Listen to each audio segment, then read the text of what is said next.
the idea of a green-powered Earth. And I just flew into Burbank for about the 10th time, and you look down at Los Angeles, and there are square mile after square mile of rooftops that should be covered with photovoltaic cells. And solar panels, photovoltaic cells, will be the biggest industry in the history of the world.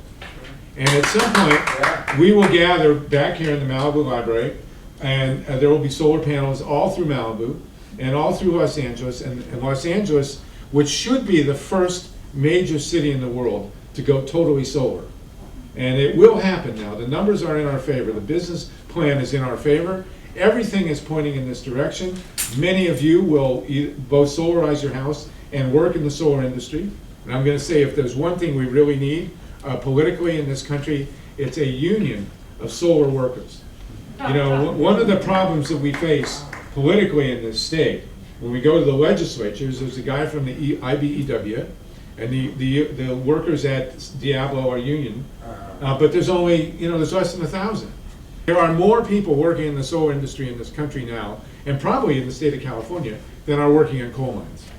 It is a huge industry, but it needs to be unionized. Harvey, could you mention the new batteries that are coming online that are going to make the bulb? Yes, I will, actually. I gotta say, I knew solar had come of age when I took my daughter to the Malibu Pier, and I parked our car in the Malibu Pier, and I walked by, and there were 2 Teslas parked right next to each other. You know that's a sign of the time.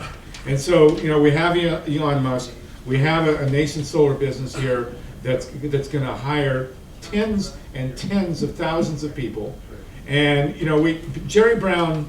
I would like to know what happened to Jerry Brown. The first governor, Jerry Brown, was quite a green guy. This one, I think it's an imposter, actually. I think they might slip somebody else in there. But we can talk about that in greater detail. But the reality is, if we had a unionized solar industry, we would be totally on top of the IBEW. We would be not hearing this job argument about the jobs at Diablo Canyon that are going to be lost.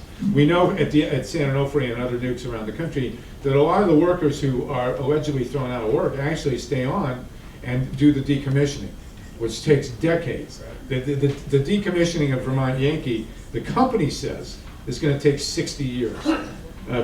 Try 600, really. And San Onofre faces the same dilemma, which Donna is going to talk to us about. So the 2 major items: shut Diablo Canyon and bring Solartopia to Los Angeles. We are not far from shutting Diablo Canyon.